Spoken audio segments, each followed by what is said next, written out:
Kaikkien yritysten menestymisen perustana on jatkuva asiakaskontaktointi. Asiakaskontaktoinnin avulla tunnistat uusia potentiaalisia asiakkaita yrityksellesi ja tunnistat olemassa olevien asiakkaiden akuutit ostotarpeet.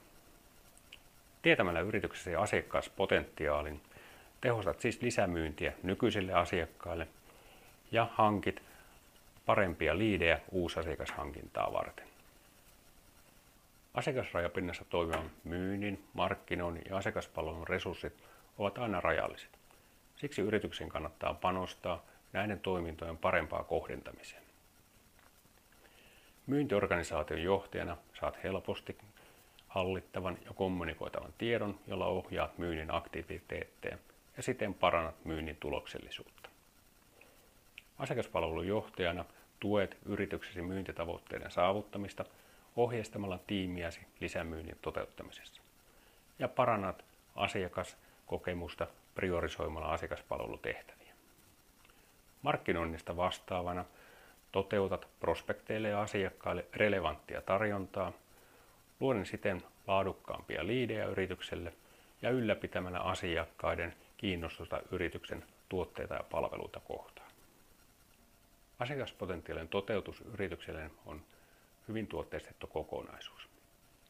Potentiaalien määrittelyä varten tarvitsemme asiakkaiden ostotiedot 1–3 vuodelta. Lisäksi hyödynnämme asiakasyritysten taustatietoja, kuten henkilökuntamäärää, toimialaluokkaa ja niin edelleen. Mikäli teillä näitä taustatietoja ei ole, voimme täydentää ne rekisterinne mallinnuksen yhteydessä. Ennen mallinnuksen toteuttamista teemme aineistolle laadullisen tarkastuksen ja tuotamme teille asiakastiedon laaturaportin. Jo pelkkä asiakastiedon laadullinen tarkastus on lisäarvo, sillä virheellinen asiakastieto aiheuttaa merkittäviä kustannuksia yritykselle. Jokainen asiakaspotentiaalimalli on yrityskohtaisesti optimoitu ja räätälöity.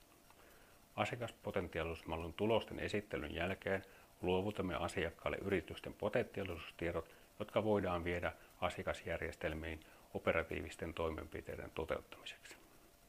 Tämän lisäksi SIFI pisteyttää koko Suomen kattavan yritysrekisterin mallin mukaisiin potentiaalisuusarvoihin. Ja näin yritys voi hyödyntää potentiaalisuusmallia myös uusasiakashankinnassa. Kuinka toteuttamiamme potentiaalisuusmalleja on käytännössä hyödynnetty?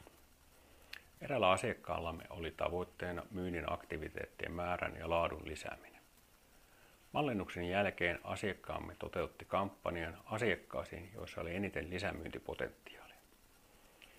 Kampanjan tuloksena myynnin puukkausten määrä 5-kertaistui ja yritys sai kerättyä uusia oman tarjoaman kannalta relevantteja kontaktitietoja. Toinen asiakkaamme toteutti uusasiakashankintakampanjan potentiaalimallia hyödyntäen. Normaalisti kohderyhmän määrittely, määrälaskennat ja toteutus sitoivat merkittävästi yrityksen omia resursseja. Nyt toteutus oli yksinkertaisempi, mutta silti tulokset olivat parempia kuin aikaisemmin.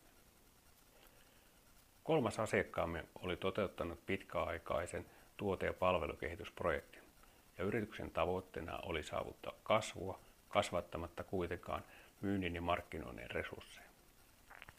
Asiakaspotentiaalimallinnuksen avulla osoitimme asiakassegmentit, joissa oli eniten lisämyyntipotentiaalia. Näin yritys pystyi kohdistamaan resurssinsa siten, että saavutti asetetut tavoitteensa. Jos kiinnostuit, niin ota yhteyttä.